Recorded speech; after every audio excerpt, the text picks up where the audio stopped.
Hey guys, hope you're all doing well. Now for today's video, I wanted to talk about something that nobody seems to bring up at all. I want to go into detail about the canon hybrid dinosaurs that we actually have evidence of existing in the first Jurassic World.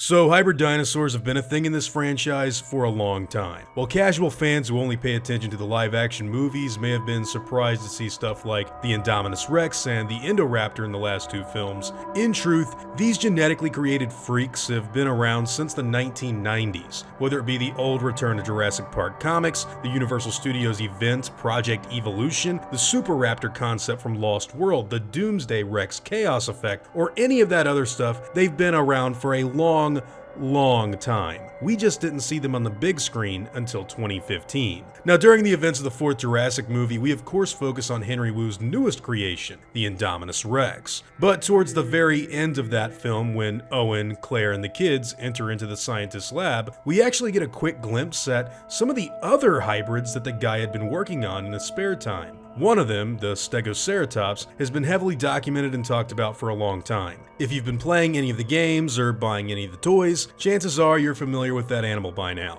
But the other two hybrids are creatures that we actually know next to nothing about in universe. These dinosaurs seem to be based on a wide variety of different species, and they only appear on this computer screen for like a split second before you never see them again. Nevertheless, they do appear in Dr. Wu's lab alongside his finalized product, the Indominus Rex, which basically suggests that these other species were ideas that could have been on the table during his dealings with Hoskins. Now, the first of these hybrids that we get to see looks an awful lot like a heavily modified pachycephalosaur. Now, unlike the Stegoceratops, which is branded with a final result listing, this hybrid dinosaur is only given a possible result as a label, which I guess means that it might not have been finalized before all hell broke loose. Nevertheless, the animal has a few noteworthy differences when compared to a traditional Pachycephalosaurus, such as the weird back design and elongated forelimbs that almost look like it could have been able to walk on all fours. Maybe this is Parasaurolophus DNA,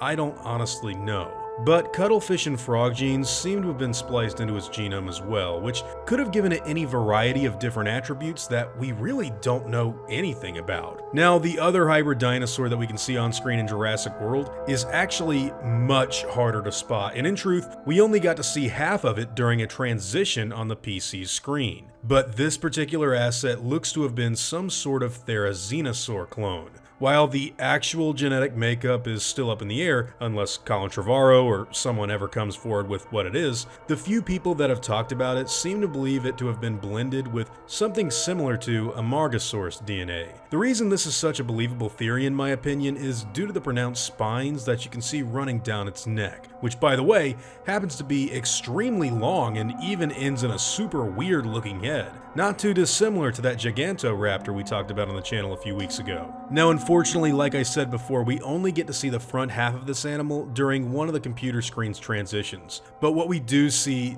definitely gives off some super weird vibes. The massive claws drooping down from the dinosaur's hands also giving credence to that Therizinosaur theory people have. Whether or not we will ever see these guys appear in all of their glory on the big screen or in any sort of live action, I would honestly say is really unlikely. Since Jurassic World 3 is moving towards a more paleontological basis on the mainland, and the Indoraptor was killed in Fallen Kingdom, it looks like the series has moved away from these more sci-fi elements for something a little more grounded in natural history. But I guess their appearances here still leave a shred of possibility for them to return in the flesh. Believe it or not, at one point in time, the Stegoceratops that I mentioned earlier was actually going to make a physical appearance in the first Jurassic World alongside the Indominus Rex. Apparently, Owen and Claire would have accidentally stumbled upon one of them during their trek through Isla Nublar, further foreshadowing some of the really screwed up Dr. Moreau style stuff that Henry Wu had been doing in his spare time on the island. However, Trevorrow quickly made the decision to nix this hybrid from the script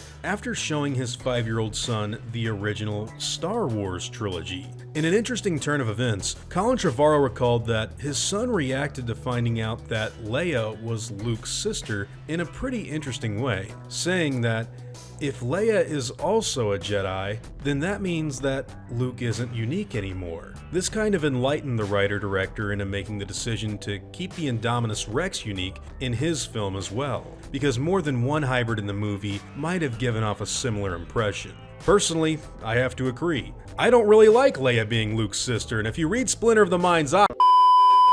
But yeah guys, those are the 3 hybrid dinosaurs that are pretty much in canon as far as being planned for Dr. Wu to create in the Jurassic Park timeline. In my opinion, the Therizinosaur styled creature is by far the coolest of the bunch, but sadly, I doubt we will ever get to see what the whole animal looked like in the future. I do love the way the computer screens flash back and forth between the species, the same way the monitors did in the mobile lab in The Lost World. But man, I just wish we could have seen this one a little bit more clear in the final cut of the film. Now before I go, I'd like to thank all of my game wardens, as well as all of my InGen executives. I'd also like to thank all of my park workers and InGen hunters as well. Guys, it seriously means the world to me that you've all continued to support me the way you do, and I never want you to ever forget that. Now I'd like to thank all of you for watching today's video, and hope you all enjoyed the content. If you feel like I deserve it, I'd appreciate the like and hope that you'll consider subscribing if you're interested in hearing from me again. I'll see you all in the next one, guys, and as always, take it easy.